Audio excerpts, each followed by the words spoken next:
In 1978, a training manual surfaced during routine archival reorganization at the Army Infantry School at Fort Benning, Georgia.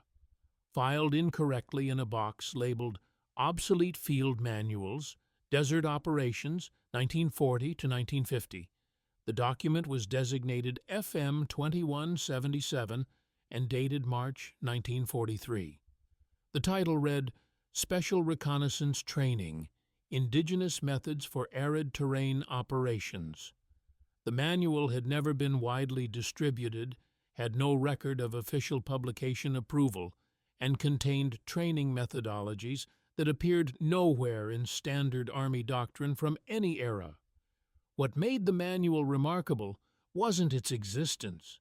The Army produced thousands of field manuals during World War II, covering every conceivable topic, and what made it remarkable was its content. The document described training protocols for reconnaissance operations in desert and arid mountain terrain that were based explicitly on what it called traditional indigenous tracking, navigation, and survival techniques adapted from southwestern tribal practices.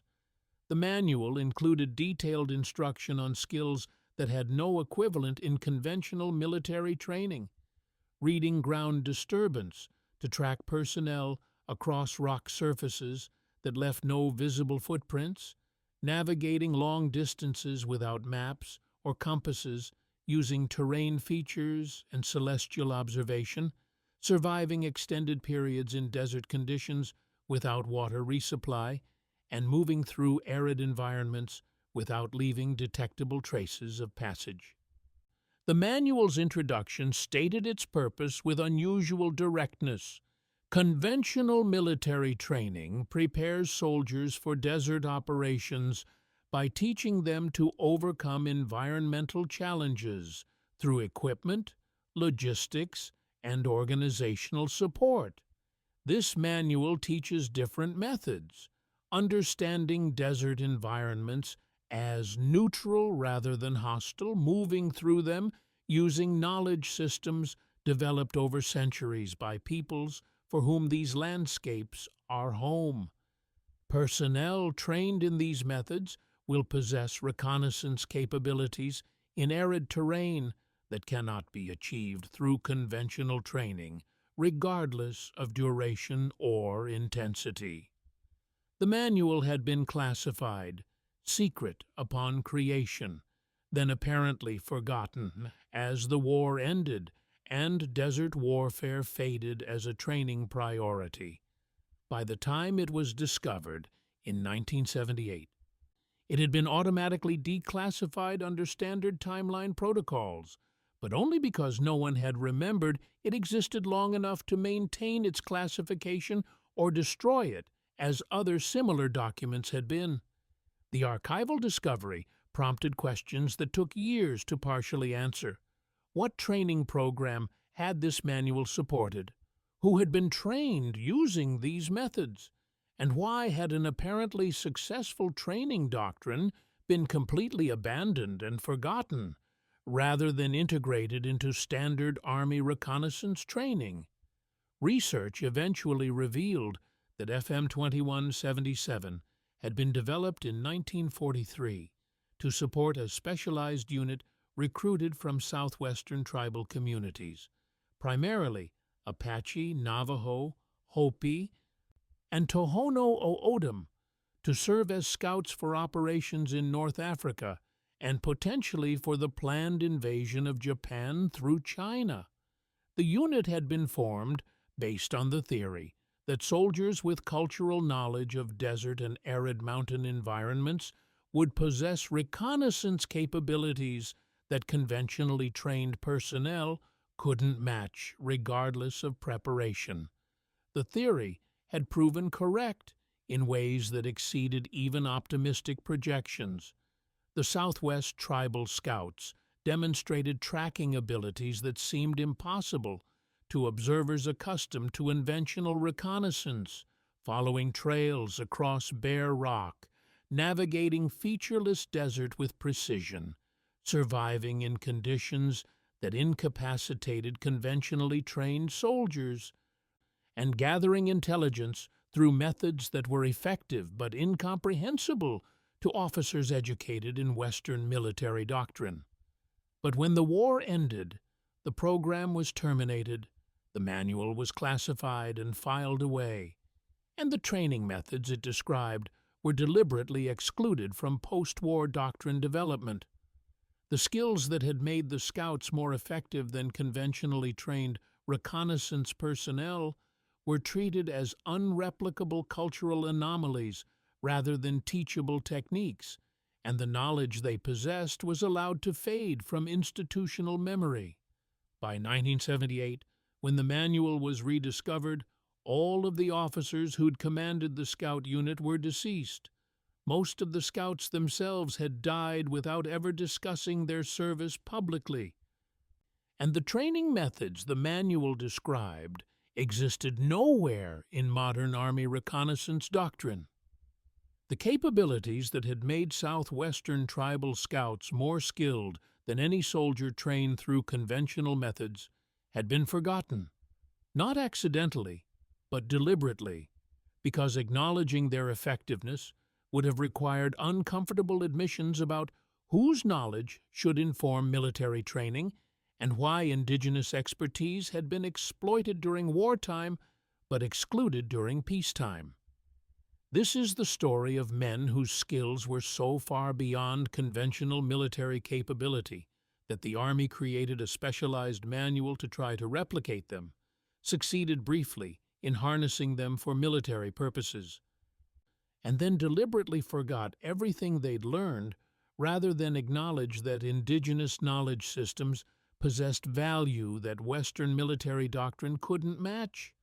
To understand what they could do and why it was forgotten, we need to go back to 1942, when the Army was preparing for desert warfare in North Africa and desperately needed reconnaissance capabilities that conventional training couldn't provide. By late 1942, American forces were preparing for Operation Torch, the invasion of North Africa that would mark the first major American ground combat against German forces in the European theater. The tactical challenges were unprecedented for an army that had spent the interwar years training primarily in temperate climates with conventional European warfare assumptions. North Africa presented environmental conditions that degraded every aspect of conventional military effectiveness: extreme heat that disabled equipment and incapacitated personnel, desert terrain that made navigation difficult and resupply problematic, and operational distances that stretched communication and logistics beyond comfortable margins. But the most critical challenge was reconnaissance.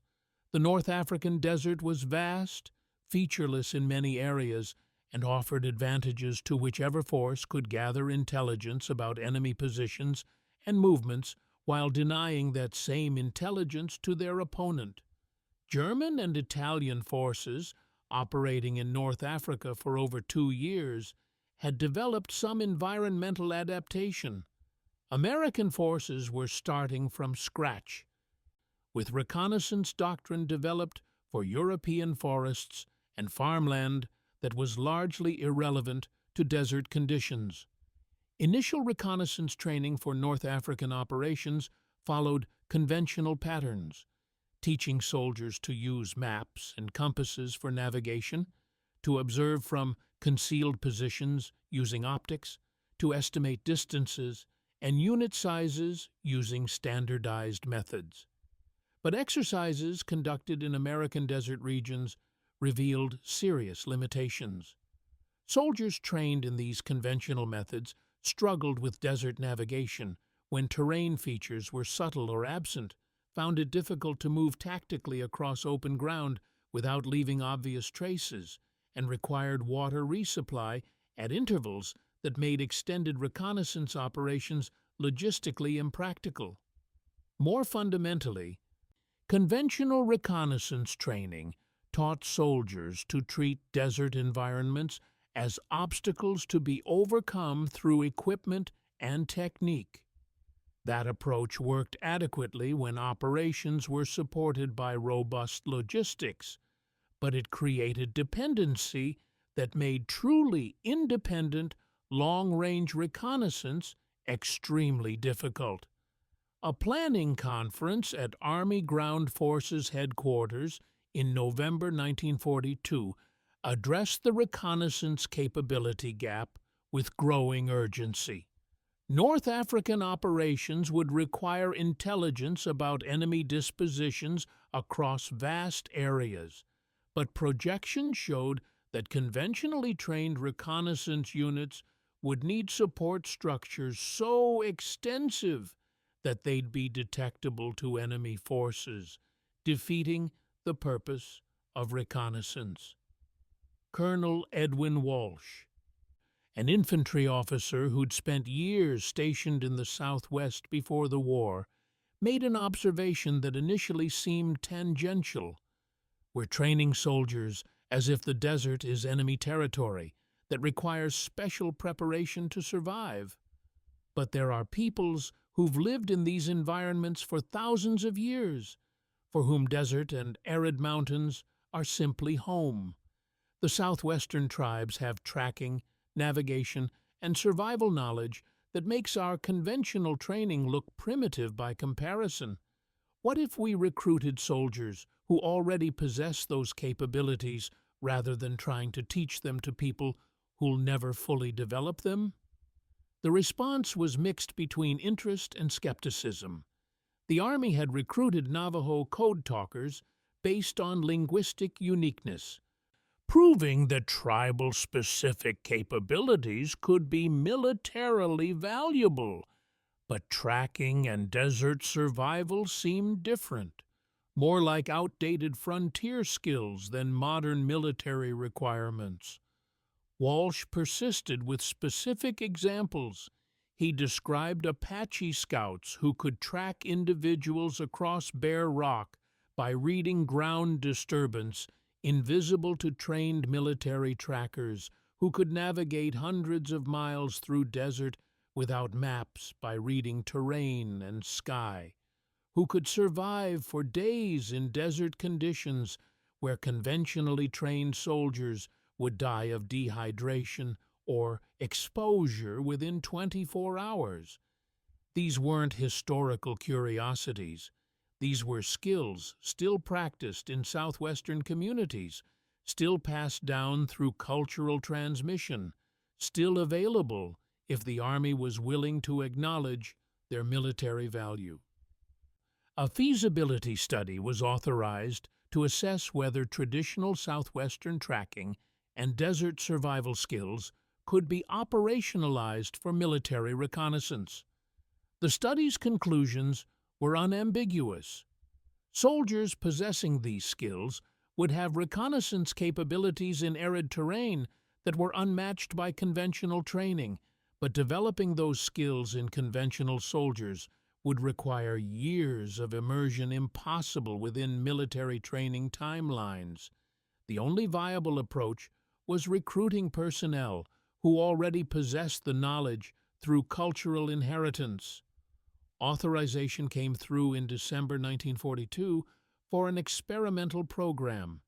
Recruit Southwestern tribal members with demonstrated tracking and desert survival expertise, provide minimal military training, deploy them as reconnaissance specialists, and assess whether indigenous knowledge could provide the reconnaissance capabilities that North African operations required.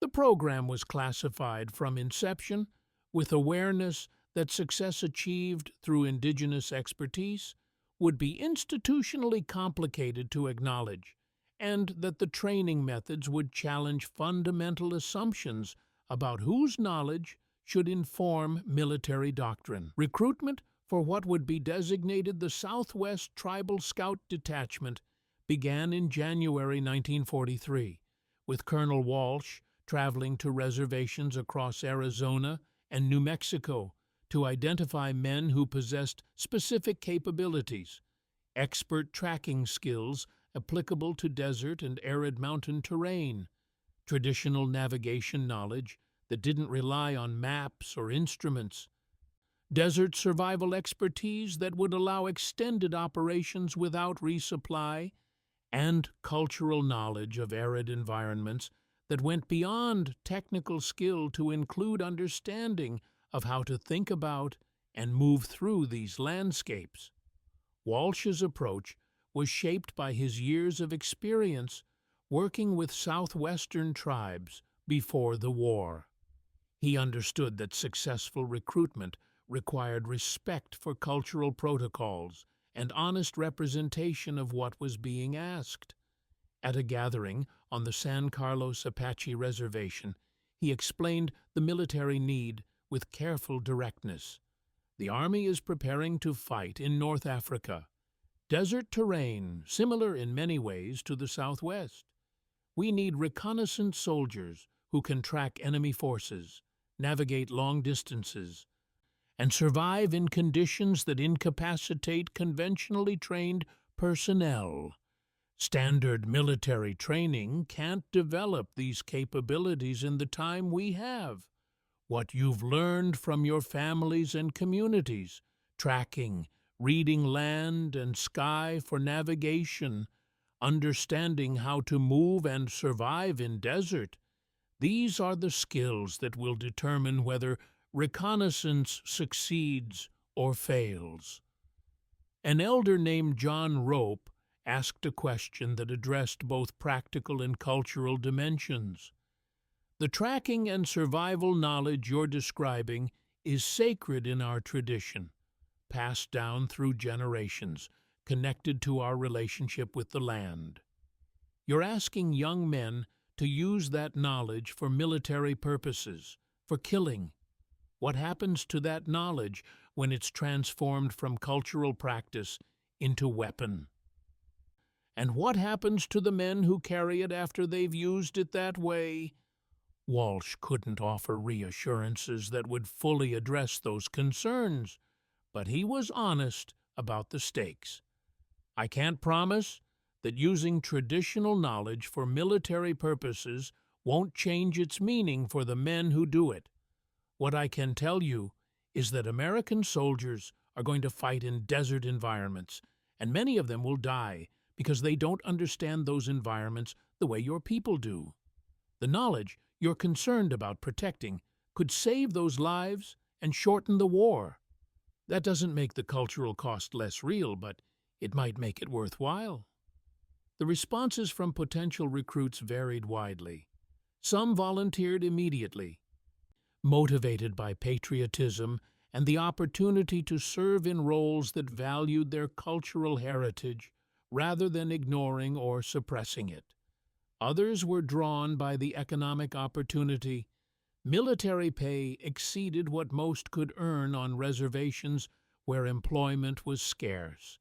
Some saw it as a chance to prove that traditional knowledge had contemporary relevance, that practices dismissed as primitive by mainstream society possessed practical value that modernity couldn't replicate. But others refused, troubled by exactly the concern the elder had raised.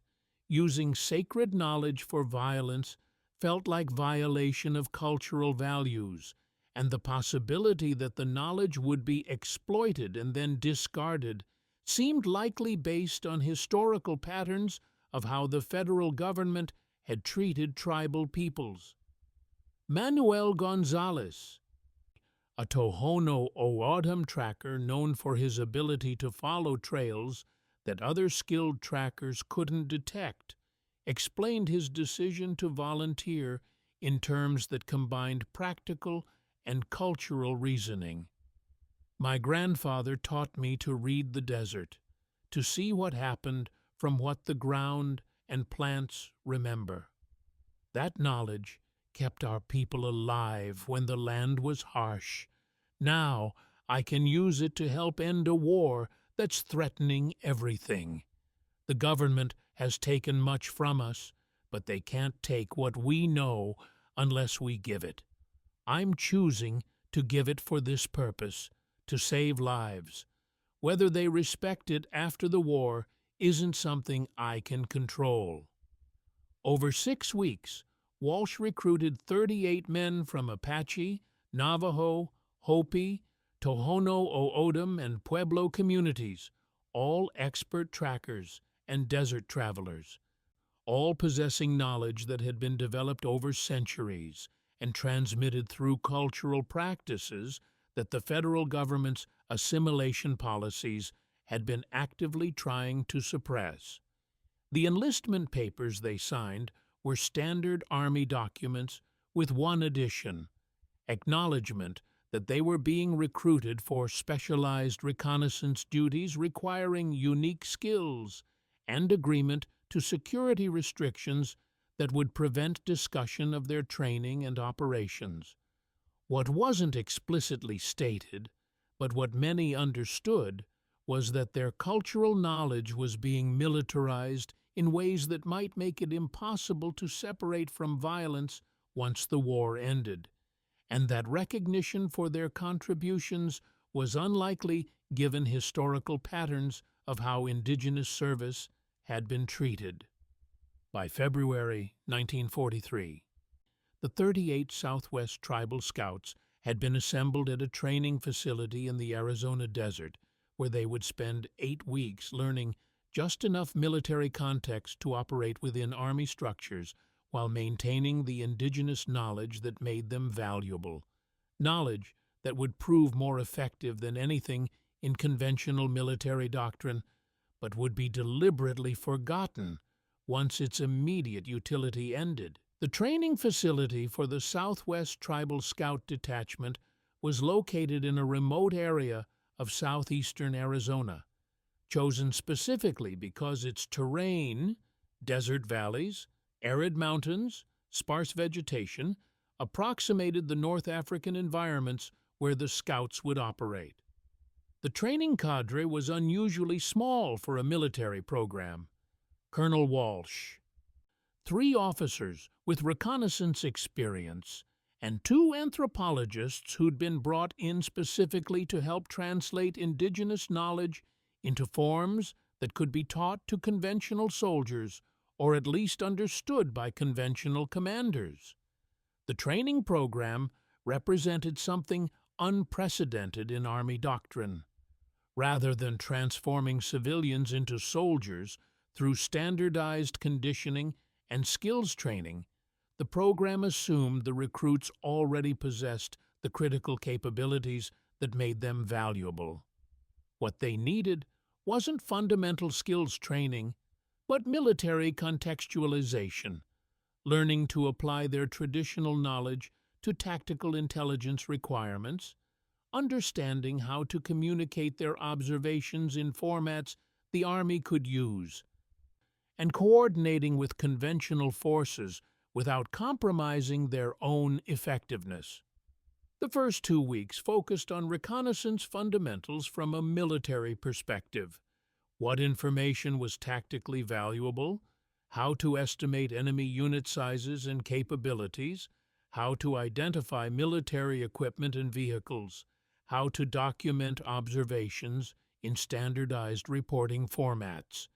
The Scouts learned these military frameworks quickly, but what became apparent to the training cadre was that the indigenous knowledge the Scouts possessed far exceeded the conventional reconnaissance methods being taught.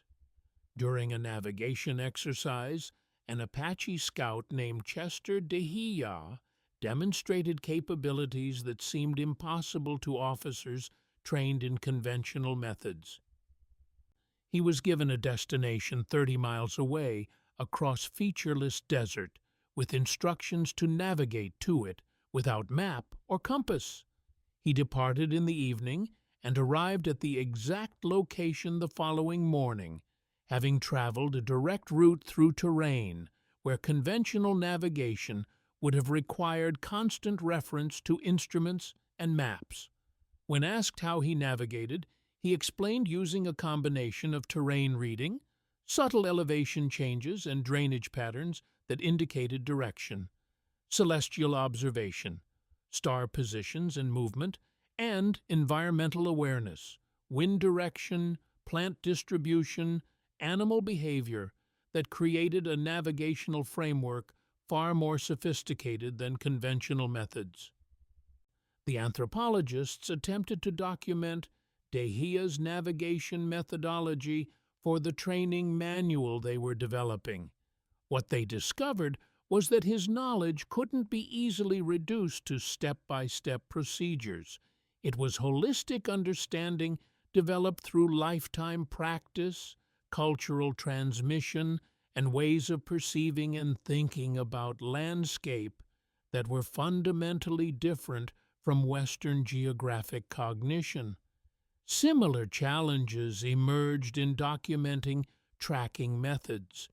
Manuel Gonzalez demonstrated tracking capabilities that exceeded anything the training cadre had witnessed. He could follow trails across bare rock where no footprints were visible, reading ground disturbance so subtle that other observers couldn't see it even when it was pointed out. He could determine from tracks not just direction of travel, but approximate time since passage, whether the person was carrying weight, whether they were moving casually or cautiously, and sometimes even make assessments about their physical condition. When asked to explain how he read these signs, Gonzalez struggled to articulate knowledge that was partly conscious technique and partly intuitive pattern recognition developed through decades of practice. "I see what the ground remembers," he explained. "Every step changes something.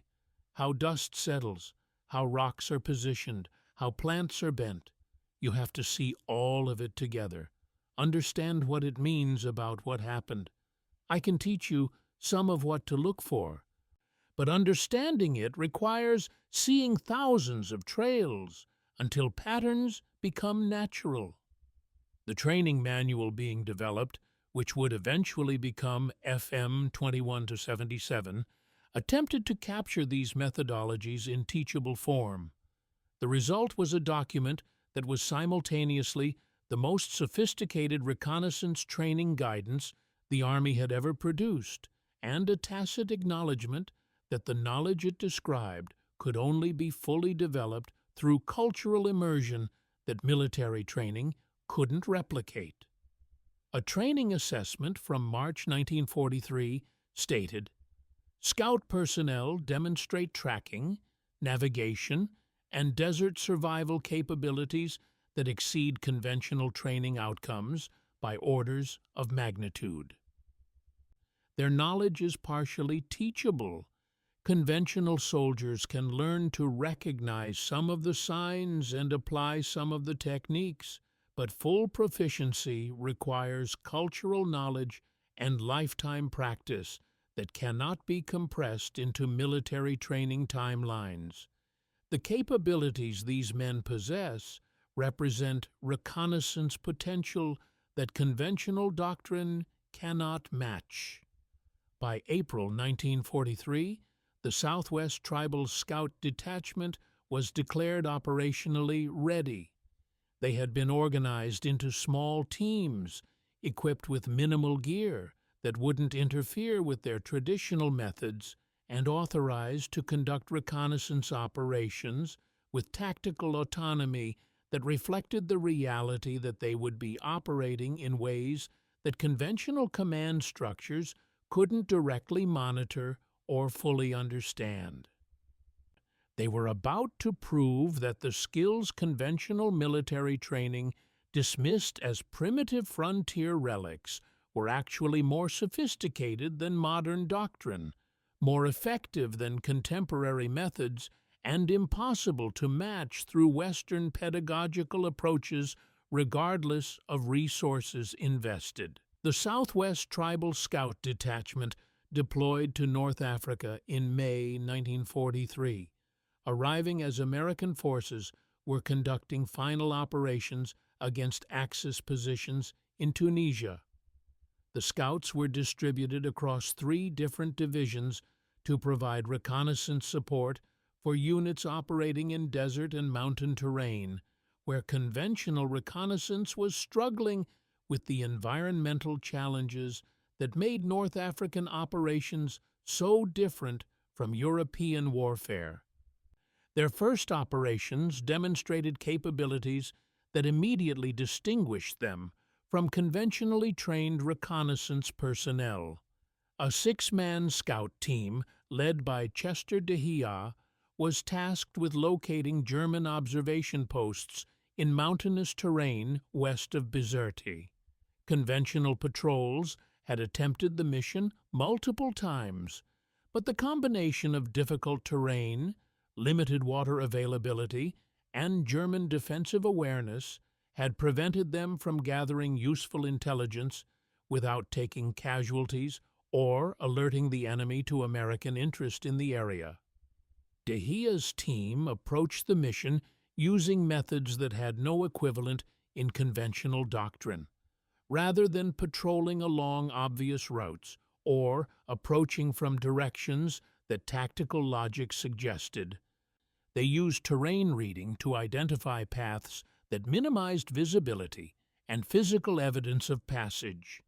They traveled primarily during dawn and dusk hours, when light conditions created visual challenges for observers, but when their own ability to read terrain was enhanced by shadow patterns. They moved without leaving detectable traces, stepping on rock surfaces rather than soil, avoiding vegetation that would show disturbance, using natural features to mask their passage. Most remarkably, they operated for 5 days with minimal water resupply, using traditional desert survival knowledge to manage hydration needs in ways that conventional soldiers couldn't replicate. They traveled during cooler hours, rested in shade during peak heat, and used techniques for moisture conservation that came from generations of cultural adaptation to arid environments. The intelligence they gathered was extraordinarily detailed. They located 4 German observation posts that previous reconnaissance hadn't found, documented their defensive preparations and communication systems, and identified approach routes that would allow Allied forces to assault the positions with minimal exposure to defensive fire. Their report included information that conventional observation couldn't have gathered. The posts were manned by soldiers who showed signs of low morale and inadequate supply, suggesting they were vulnerable to sustained pressure.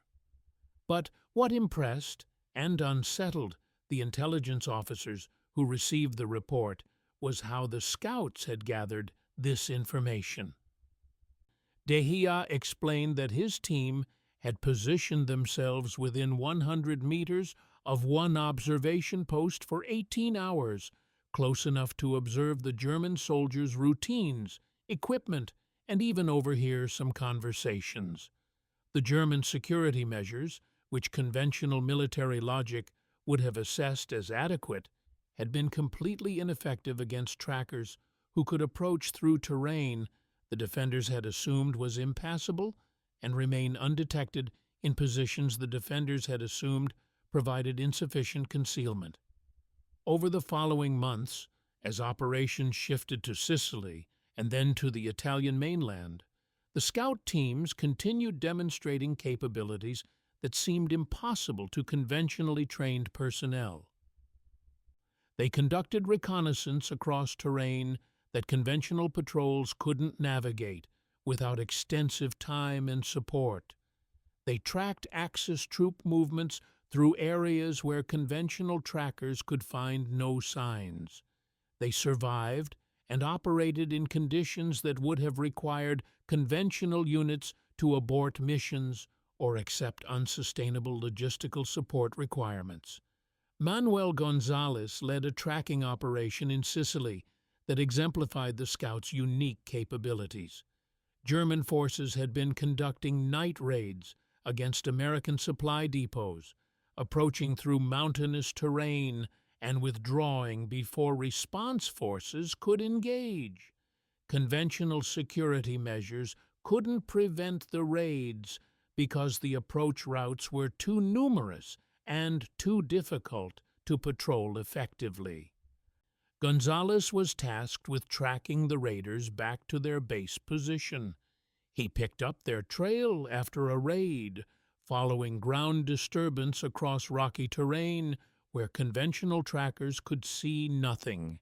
He tracked them for 12 miles through mountains, across streams that should have eliminated the trail, through terrain where following sign required reading combinations of disturbed soil, displaced rocks, broken vegetation, and even changes in insect behavior that indicated recent human passage. The trail led to a concealed German position in a mountain valley that aerial reconnaissance had never identified. The intelligence allowed American forces to assault the position and eliminate the raiding threat that had been affecting operations across the sector.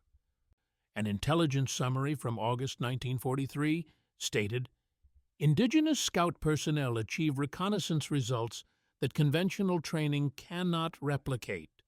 Their capabilities are not incremental improvements over standard methods. They represent fundamentally different approaches to desert and mountain reconnaissance based on knowledge systems that conventional doctrine does not encompass. Recommend expanded utilization and documentation of methods for potential broader training application."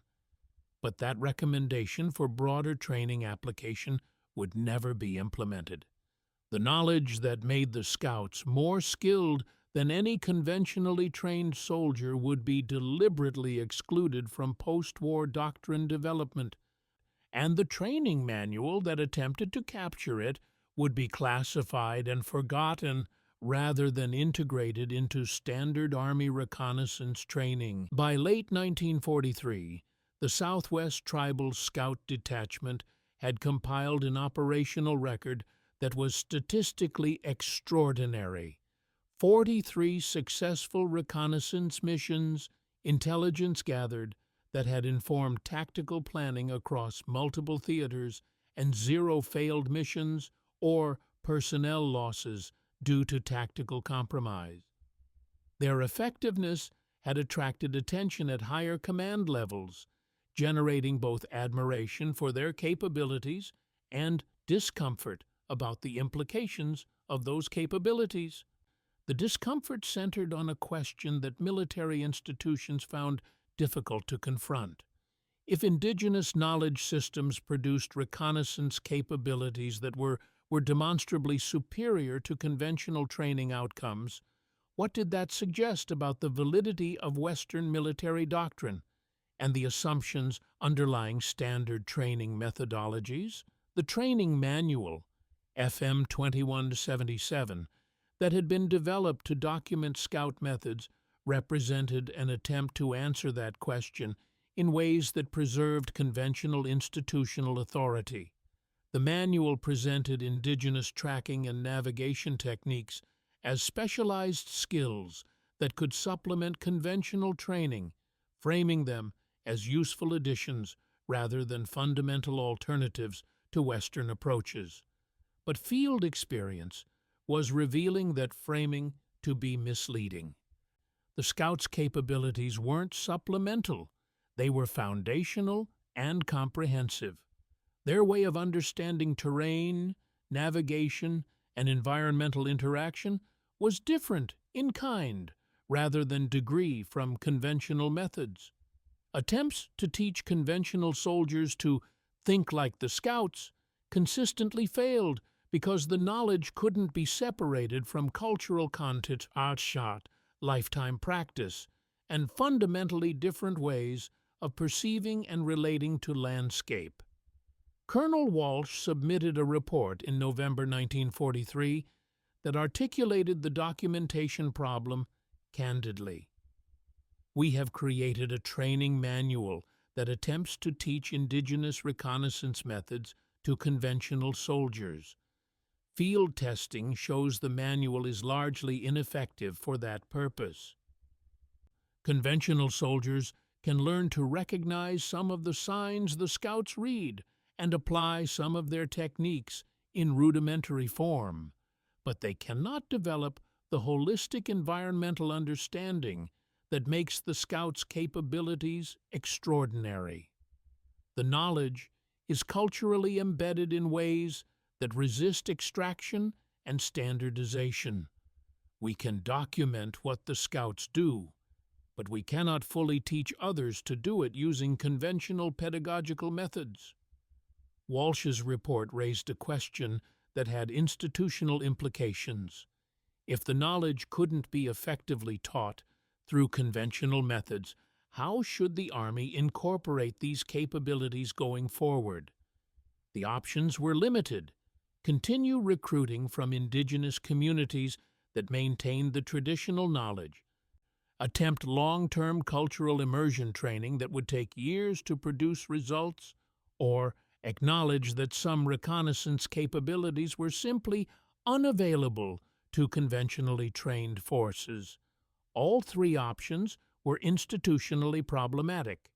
Continued recruitment from specific indigenous communities created dependency on peoples whose relationship with federal government was complicated by histories of conflict and broken promises.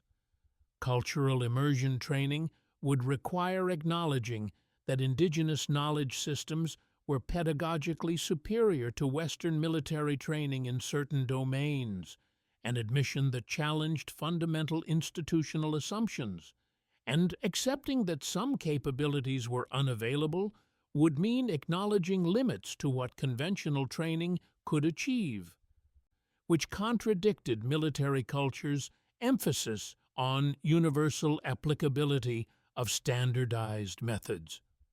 A review board convened in January 1944 to assess the Scout program and its implications for post-war training doctrine. The board's discussions, preserved in fragmentary meeting notes that weren't declassified until decades later, revealed deep institutional ambivalence about what the Scouts represented.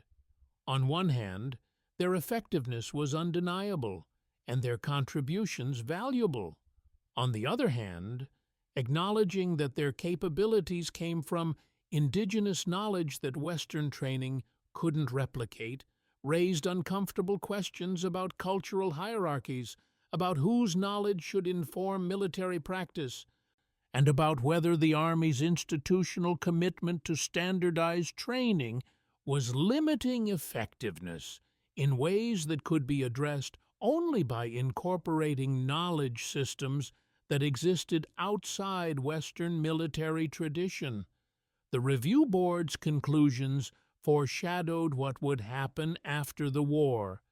The Scout program would continue for the duration of hostilities because operational effectiveness was paramount. But planning should begin for how to normalize reconnaissance training after the war in ways that didn't require continued acknowledgement that indigenous knowledge possessed capabilities conventional training couldn't match. The sophisticated tracking and navigation methods documented in FM 21-77 would be classified and eventually forgotten, rather than integrated into standard doctrine, and the Scouts themselves would be released from service, with their contributions minimized and their knowledge excluded from the institutional memory that would inform future training development. The end of World War II in August 1945 brought immediate termination of the Southwest Tribal Scout Detachment despite their unbroken record of operational success. Within weeks of the Japanese surrender, all 38 Scouts still in service were processed for discharge with standardized paperwork that listed their military occupation as reconnaissance specialist, a designation so generic it provided no indication of their unique capabilities or contributions. The speed of the termination suggested it had been planned rather than improvised. A classified memo from Army Ground Forces Headquarters, dated July 1945, before the war ended, outlined disposition procedures for specialized indigenous personnel programs, including the Scout Detachment. The memo's reasoning was explicit. Programs utilizing indigenous knowledge for specialized military capabilities create dependency on cultural expertise that cannot be reliably maintained during peacetime. Post-war training doctrine must be based on standardized methods applicable to all personnel, regardless of cultural background. Specialized programs that acknowledge superior capability from indigenous knowledge sources should be terminated and their methods assessed for potential integration into standard doctrine using conventional pedagogical approaches. That assessment for potential integration never meaningfully occurred.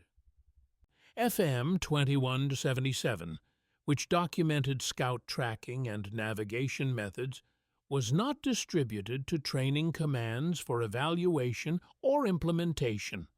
Instead, it was reclassified from secret to top secret and transferred to restricted archives, where it would remain essentially inaccessible until its accidental rediscovery in 1978. The reclassification was accompanied by a directive that existing copies be recalled and destroyed. Most were. The handful that survived did so through filing errors, or because individuals who recognized their value deliberately concealed them from the destruction order.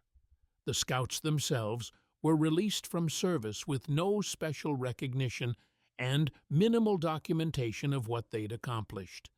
Their personnel files contained basic service information, dates of enlistment and discharge, units of assignment, standard decorations, but nothing that indicated they'd possessed capabilities unmatched by conventional training, or that they'd compiled operational records of sustained success in some of the most challenging reconnaissance environments of the war. Several scouts attempted to obtain more detailed documentation of their service for veteran benefit purposes or personal records. These requests were met with bureaucratic obstruction. Manuel Gonzalez wrote to the Army in 1947, requesting copies of his reconnaissance mission reports to support an application for recognition.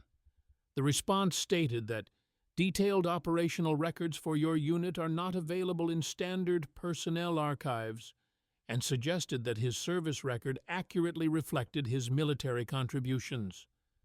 The response was technically true. The operational records weren't in standard archives because they'd been deliberately segregated and classified at levels that made them functionally inaccessible. But the effect was to deny Gonzalez any documentation of what made his service extraordinary. The deliberate forgetting extended beyond individual service records to institutional memory. Post-war reconnaissance training development made no reference to scout methods or capabilities.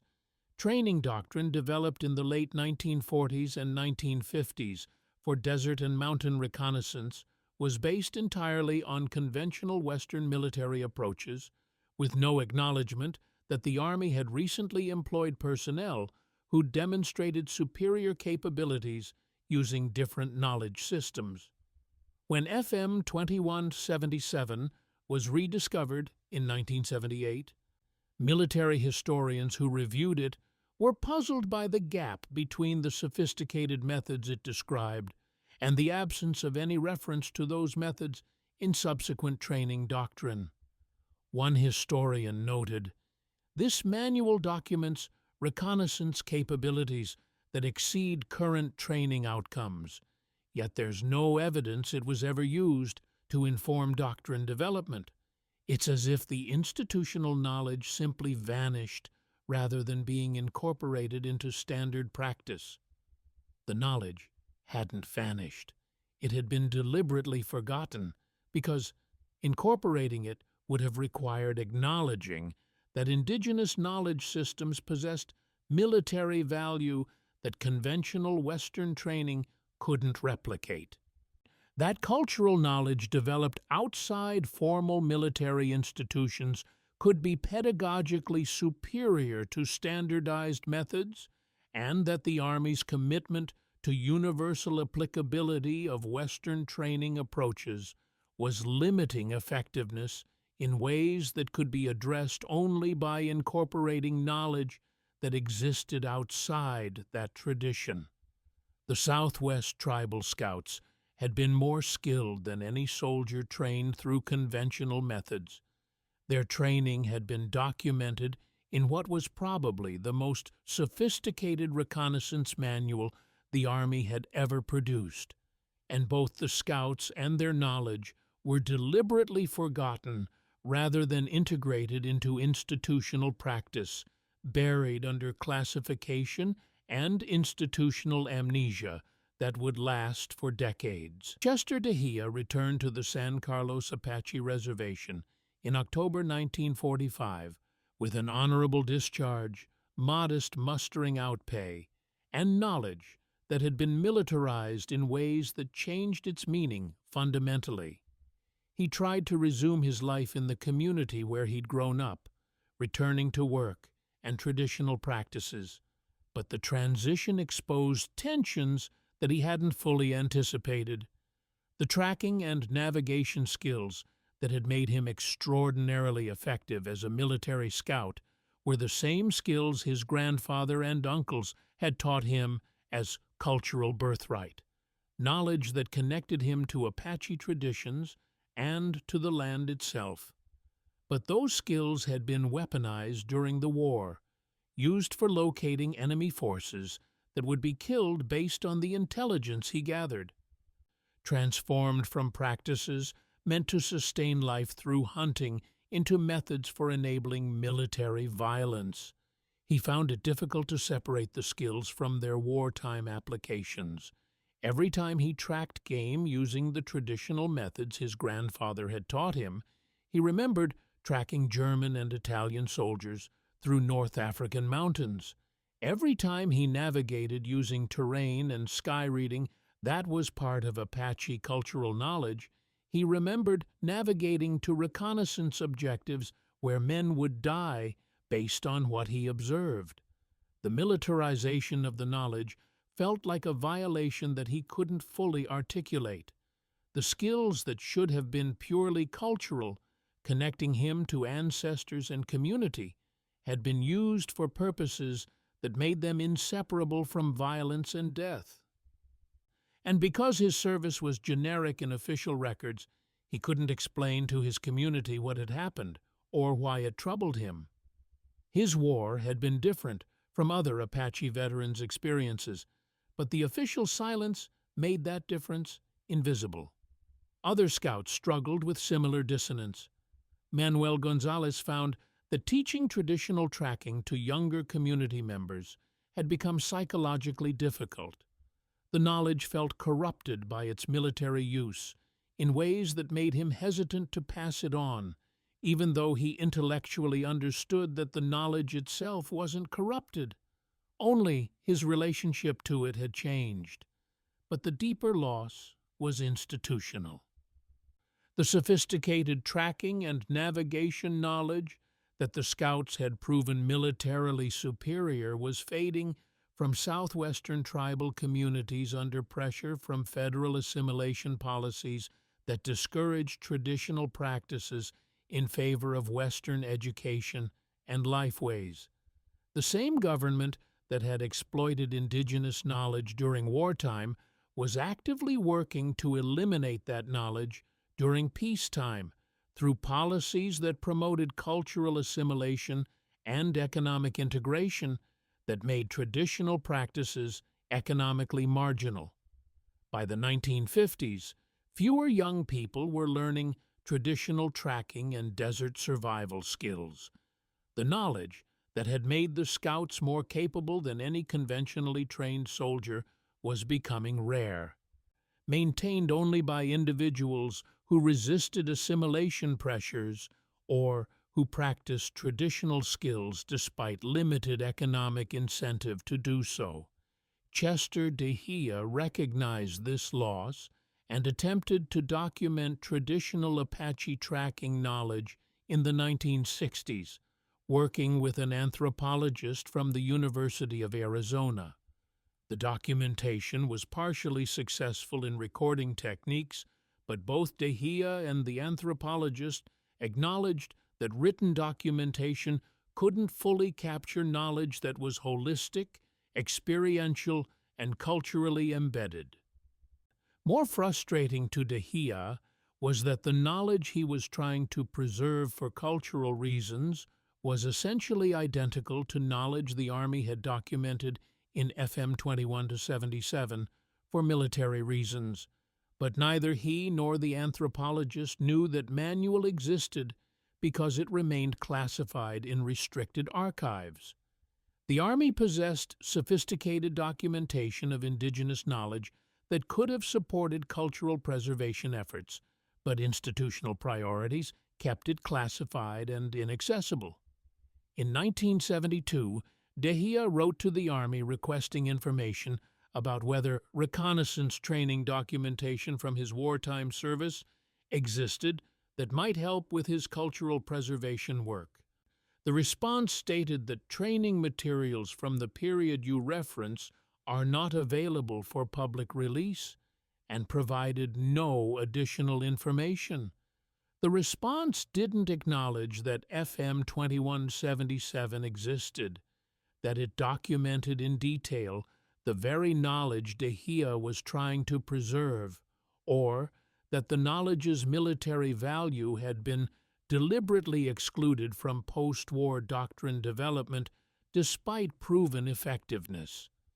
De Gea died in 1989 without knowing that sophisticated documentation of Apache tracking knowledge existed in Army archives, classified not because it was operationally sensitive, but because acknowledging it would require uncomfortable admissions about whose knowledge had military value and why that knowledge had been exploited during war but excluded during peace. The knowledge that had made the Southwest tribal scouts more skilled than any soldier trained through conventional methods was fading from both military and cultural memory, forgotten institutionally because acknowledged it was politically complicated, and fading culturally under pressure from assimilation policies that treated it as primitive practice rather than sophisticated knowledge system with proven contemporary value. The accidental rediscovery of FM 2177 in 1978 should have prompted re-evaluation of Army reconnaissance training doctrine and recognition of the Southwest Tribal Scouts' contributions. Instead, it triggered a classification review that nearly resulted in the manual's destruction and a historical assessment that minimized rather than acknowledged what the Scouts had achieved. Captain David Martinez, the officer who discovered the manual during the archival reorganization, recognized its significance immediately. He forwarded it to the Army Infantry School's Training Development Section with a recommendation that its methods be evaluated for potential incorporation into modern reconnaissance training. The recommendation cited the manual's sophisticated approach to desert tracking and navigation, its detailed documentation of environmental reading techniques, and its acknowledgement that some knowledge systems couldn't be replicated through conventional training, but could be learned from cultures that had developed them. The response from training development was dismissive. A review memo stated, "Referenced manual describes specialized techniques applicable to specific personnel with cultural backgrounds that cannot be assumed for standard Army forces. Methods documented are not suitable for integration into universal training doctrine designed for general application regardless of personnel background. Manual is assessed as historical curiosity rather than source material for contemporary training development." But the classification review that accompanied the training assessment revealed the actual institutional concern: A memo from Army Security recommended that FM 2177 be reclassified to prevent public disclosure, arguing that acknowledgement of indigenous knowledge systems as superior to conventional military training creates policy complications regarding cultural capability and institutional pedagogical authority. The recommendation was eventually rejected.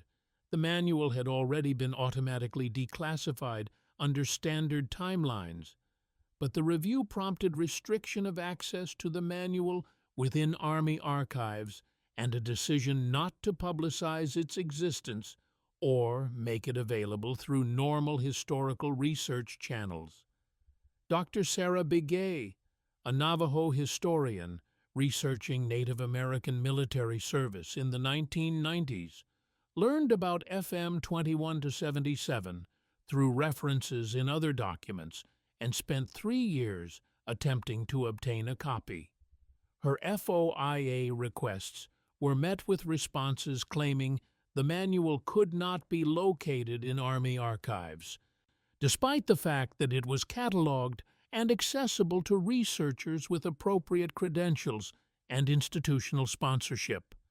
When she finally obtained a copy through unofficial channels in 1998, she recognized immediately that it documented knowledge systems that were fading from southwestern tribal communities, knowledge that her own research suggested was being lost as elders died and younger generations didn't learn traditional practices.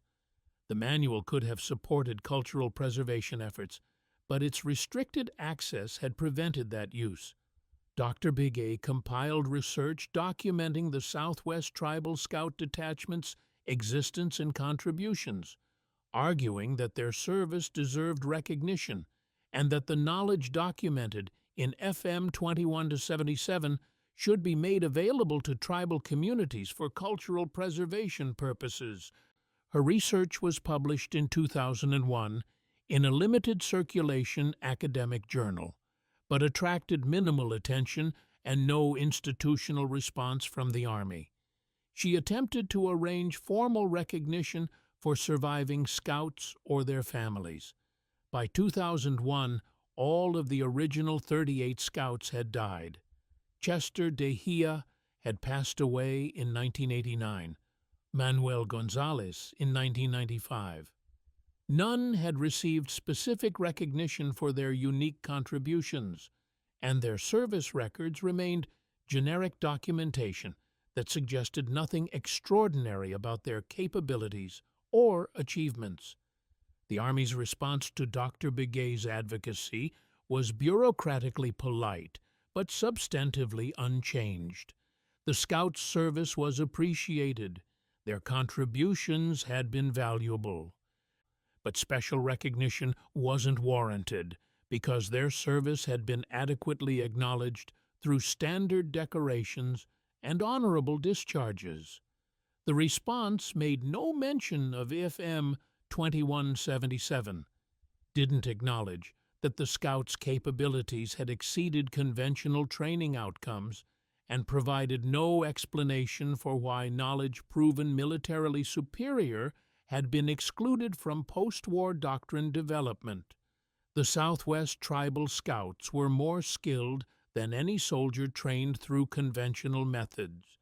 Their capabilities were documented in a training manual that represented some of the most sophisticated reconnaissance instruction the Army had ever developed.